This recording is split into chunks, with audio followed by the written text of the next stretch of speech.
Hi guys. So, today I'm going to continue the walkthrough of this picture, and now we're going to be doing the eyes. So, for her eye, she has a type of heterochromia, which means that one eye is a different color from the other. However, this is not completely different, but different from heterochromia, because this eye isn't green, this eye isn't yellow, or different colors like that. It's reversed. And so, this eye is going to be pale, this eye is going to be the dark one. Her eyes are a cool brown tone, and so I can achieve that color, I'm going to use BG01 to set down a pale color. That makes it cool toned. Once I lay this down, the colors that I layer on top are hopefully going to be more cool. I'm going to use this V99 color called Aubergine, and it is a purplish color. I'm going to take that around the eye at the top, and E49 go at the very top because it's a dark brown. I put down the Aubergine to use as a blending color once more colors are down. Now I'm going to be taking BB25, going over the brown and blending further into the blue.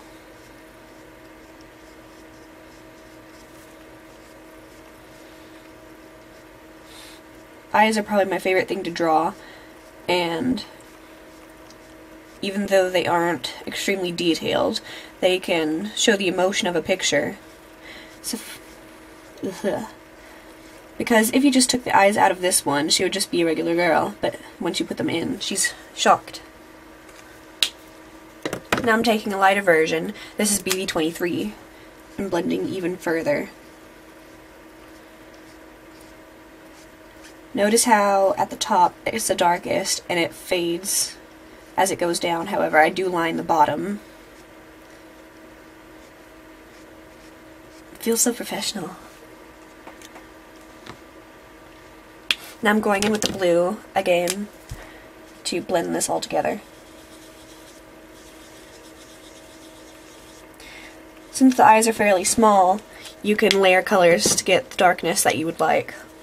So I'm going back again with the E49,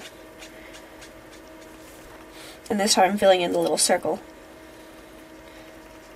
to make her pupil. I'm also making a small line right here. I normally do not color my eyes like this, but I figured why not, because I think it looks cool. So now I'm taking the BV23. Hopefully this will blend it, because I don't have much room to go in with all the layers again, because I have taken off about half the space since we began.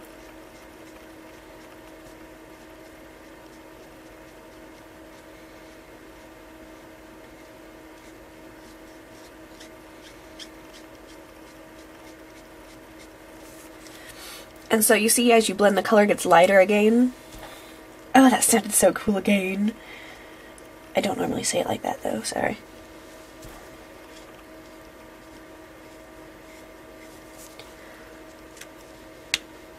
And so it makes almost duochrome luminescence about the picture.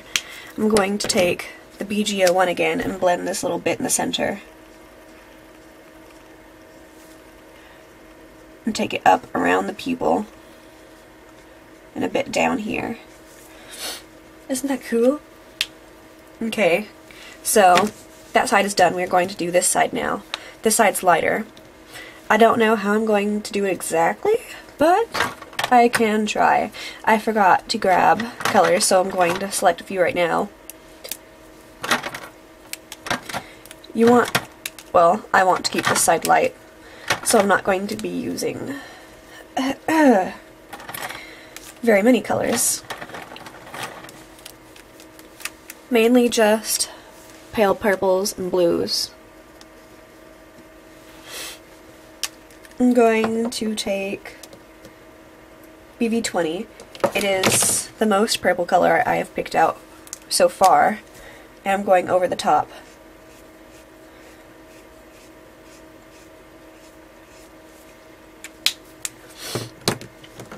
Now I'm taking BG11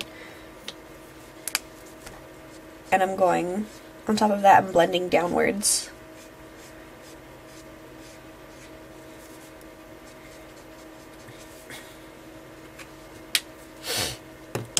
And now BG10.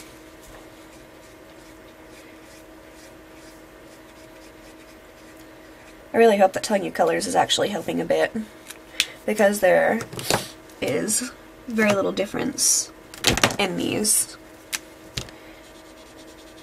And this is BG000.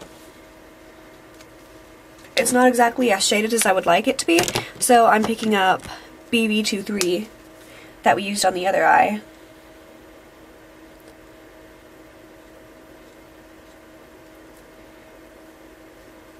And I'm going over the top around the pupil.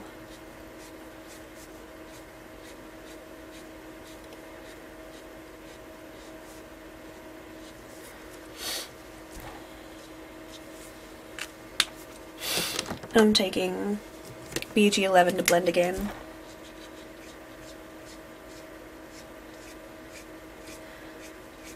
I want it to have almost a ghostly effect.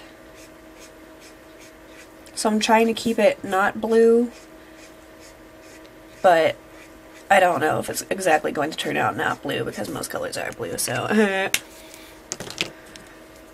And now this is BG000 again.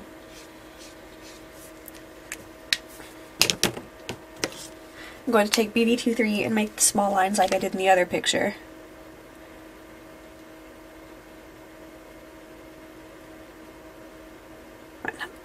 The other eye, wrists.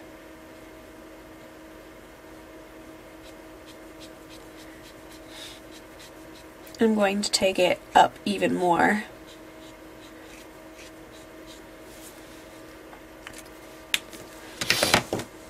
BB6, no, not BB, B60. This is a grayish blue. And I'm going to be taking it over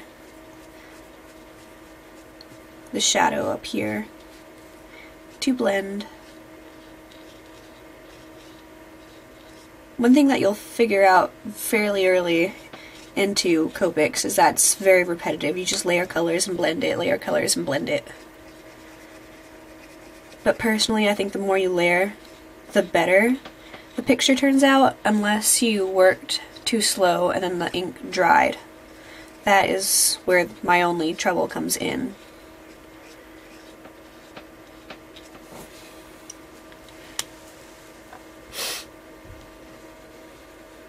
I don't like how right here and around here the line is very hard, so I'm going to be taking BG11 again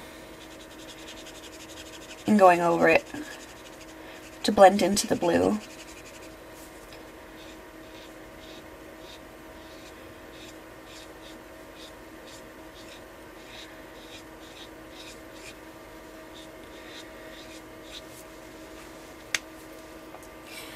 And I believe that is about what I would like.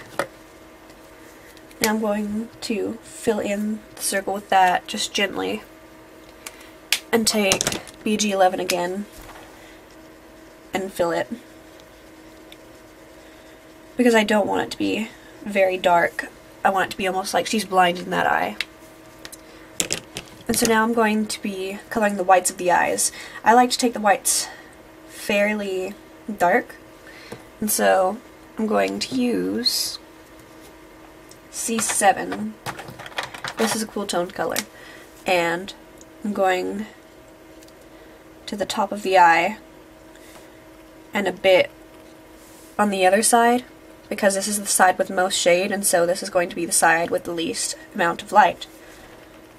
And a bit on this side, and even less here. And I'm going to take C5, blend it a bit.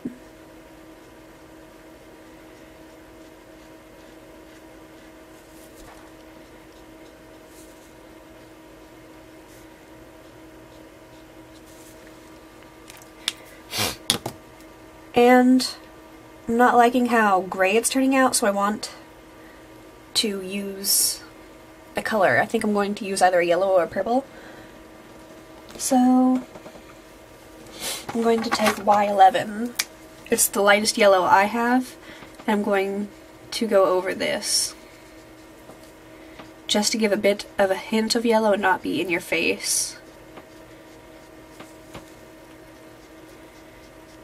It's turned out a lot more vibrant than I want, and so I'm going to take another color, C1, and go over this again.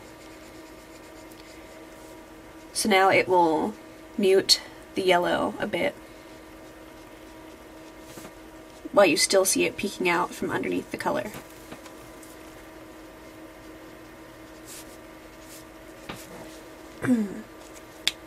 Now for the tear ducts. The tear ducts are a pinkish color, but I don't want them to be like a healthy pink. I want them to be irritated. So I'm going to be taking RO2, which is a flesh color. And I'm going just a bit into the eye also. And that's not as pink or rosy as I would like. Oops. So I'm taking R43, which is a fairly luminescent color, and going over this, and a thin line at the top.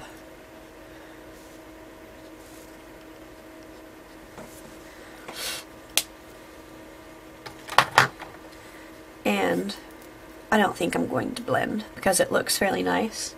So I'm going in with a RO2, and I'm lining the waterline.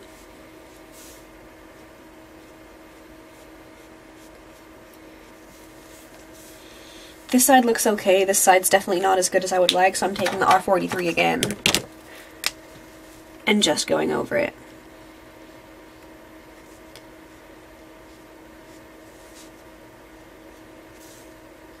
As you can see, I got a bit of it into the eye, but that's no problem because we can always take our zero colorless blender.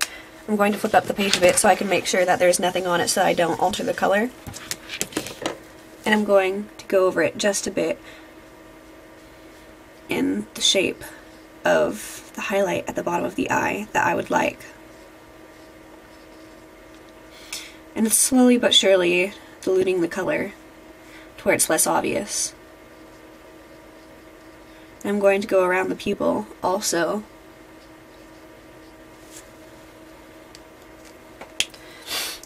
Now I've noticed that as the colors have set, I blended too much with the p.2. So I'm going on that just again. And this time I'm going to blend very gently. And I think that is where I would like to leave it. Thank you for watching, and goodbye.